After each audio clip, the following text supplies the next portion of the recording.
Es para mí un placer presentar a Luis Oliván, al que conozco desde hace demasiados años. Creo que ya tenemos una edad los dos. Hace mucho tiempo que nos conocemos. Y viene a presentar The Fabulous Fear Machine, que bueno, es el nuevo trabajo de Fictiorama, que ha sido un estudio de videojuegos que siempre ha tenido un compromiso con, yo diría, con la realidad actual y con aquello que nos rodea. Así que nada, un fuerte aplauso para él y seguro que lo que nos cuenta es muy guay.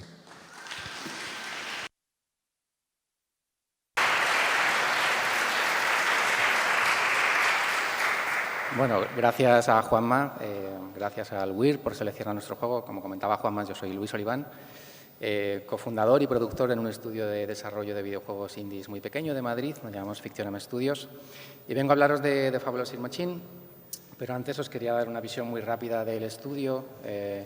Como digo, somos un estudio que está focalizado en juegos narrativos, siempre con una visión personal de la realidad. Nuestro primer juego fue Dead Synchronicity, una aventura gráfica con mecánicas muy convencionales, que para nosotros fue un proceso de aprendizaje muy relevante porque no habíamos hecho videojuegos nunca.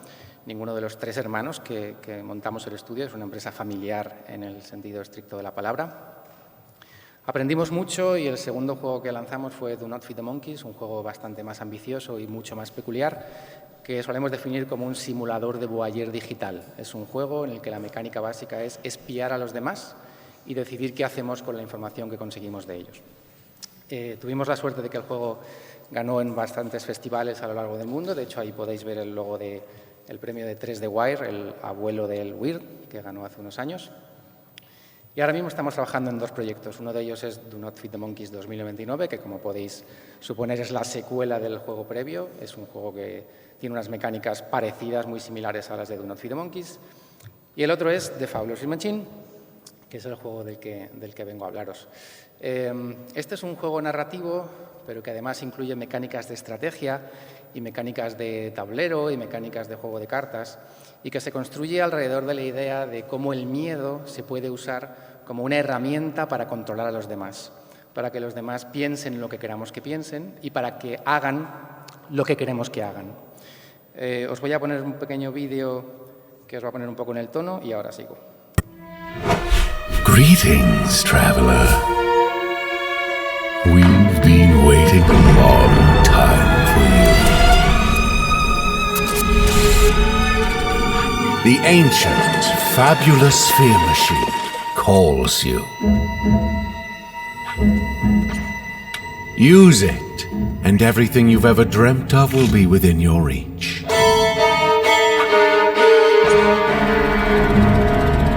What are your deepest desires? Power? Wealth? Glory?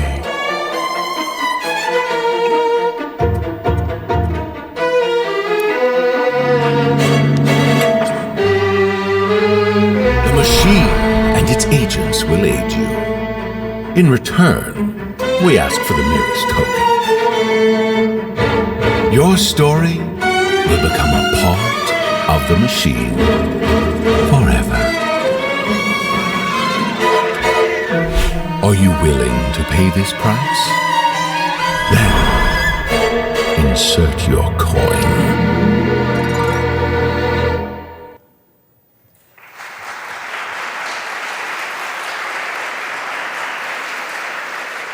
Bueno, pues como os decía, el juego trata sobre cómo podemos usar el miedo para manejar a los demás. Y de hecho en el juego tú eres uno de varios maestros. Los maestros son personas que quieren conseguir determinados fines y para eso usan este artefacto milenario que es la fabulosa máquina del miedo. En el vídeo habéis visto como la primera maestra de la máquina es Jen, es una científica que quiere que su empresa farmacéutica sea la más poderosa del mundo. Y para ello lo que hace es que difunde el miedo a un virus para el cual su farmacéutica tiene la vacuna. Tengo que decir que trabajamos en esta idea en enero de 2018, cuando el COVID era todavía una fantasía.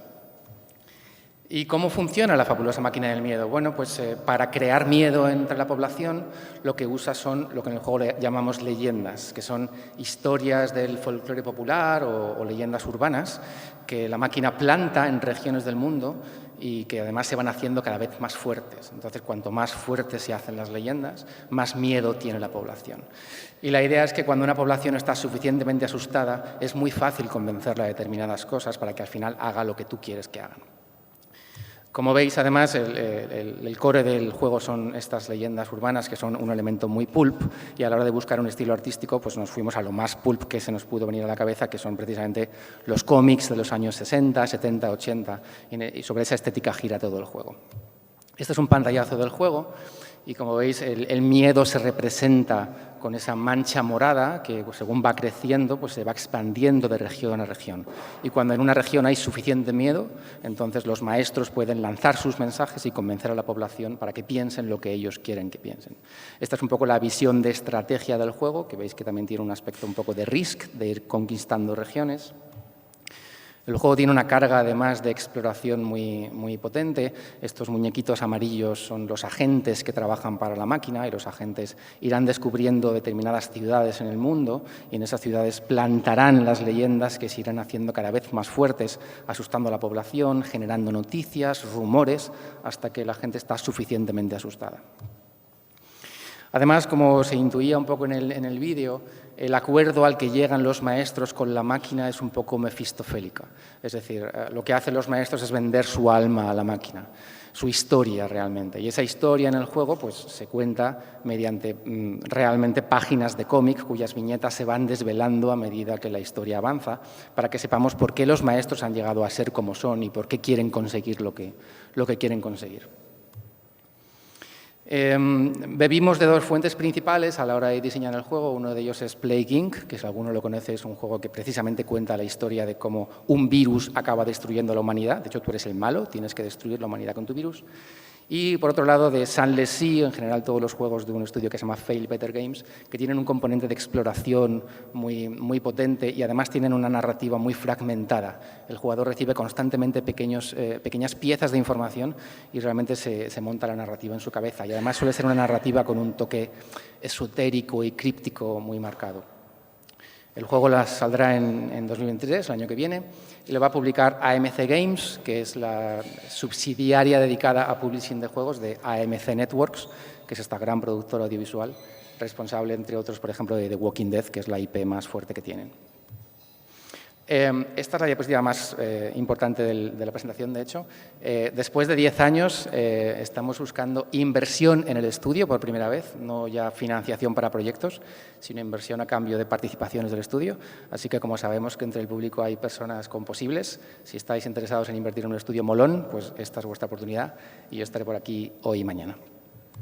Y nada más, muchas gracias.